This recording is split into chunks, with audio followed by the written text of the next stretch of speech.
সারা বাংলাদেশে সংসদে যাওয়ার জন্য সবাই ভোট চেয়ে বেড়াচ্ছে। আমরা নির্বাচন প্রক্রিয়া যারা কাজ করছে তাদেরকে সাধুবাদ জানাই, কিন্তু ভোট পাওয়ার জন্য, কিছু সুবিধা পাওয়ার জন্য গণঅভ্যুত্থানের পূর্বে শেখ হাসিনার যত ধরনের অবৈধ কাজ, এগুলোর বিরুদ্ধে বাংলাদেশে অনেক দল, রাজনৈতিক ব্যক্তিবৃন্দ ছুটছিল।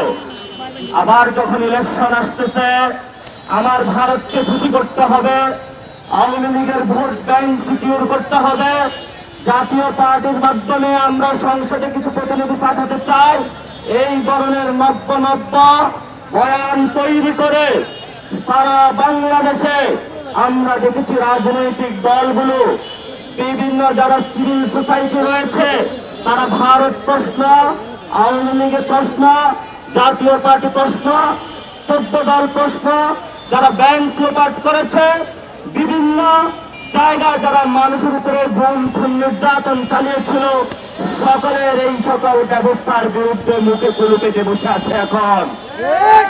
কিন্তু গণঅভ্যুত্থানের অগ্নিগর্ভ থেকে যে দলের জন্ম, জাতীয় নাগরিক পার্টি, যুব শক্তি, ছাত্র শক্তি, শ্রমিক শক্তি, নারী শক্তি যতদিন বাংলাদেশে থাকবে ততদিন বাংলাদেশে আওয়ামী লীগ কোনদিন রাজনীতি করতে পারবে না।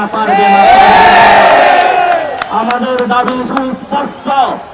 শেখ হাসিনার ফাঁসির রায় হয়েছে, উনি আওয়ামী লীগের দলীয় প্রধান থেকে আমাদের উপর খুনের নির্দেশ দিয়েছিলেন। এখন দল হিসাবে আওয়ামী লীগকে বিচারের কাঠ গড়ায় দাঁড় করাতে হবে। এই শেখ হাসিনার ফ্যাসিস্ট রেজিমের অঙ্গ প্রতিষ্ঠান জাতীয় পার্টি, তাকে বিচারের আওতায় নিয়ে আসতে হবে। শুধু তাই নয়, আরো তার যে ছোট ছোট গৃহপালিত যে দলগুলো রয়েছে, 14 দলীয় জোটের যারা রয়েছে, তাদেরকেও বিচারের আওতায় নিয়ে আসতে হবে। আমরা ভারতকে ভয় পাই না। ভারত যতই বাংলাদেশকে চোখ রাঙানি দেখ না কেন, আমাদের ভারতের সামনে কোনো ভয় নাই। আমরা অনেকবার মরেছি, আমরা এখন বেঁচে থাকবার লড়াইয়ে আছি। ভারতীয় এস্টাবলিশমেন্ট অংশকে বলবো, আগামী নির্বাচন আসতেছে, যদি কোন দল ভারতের সাথে মৈত্রী চুক্তিতে অবতীর্ণ হয়ে নতুন ভাবে ক্ষমতায় যাওয়ার স্বপ্ন দেখে, তাদের পরিণতি একইভাবে আওয়ামী লীগ হাসিনার মতন হবে।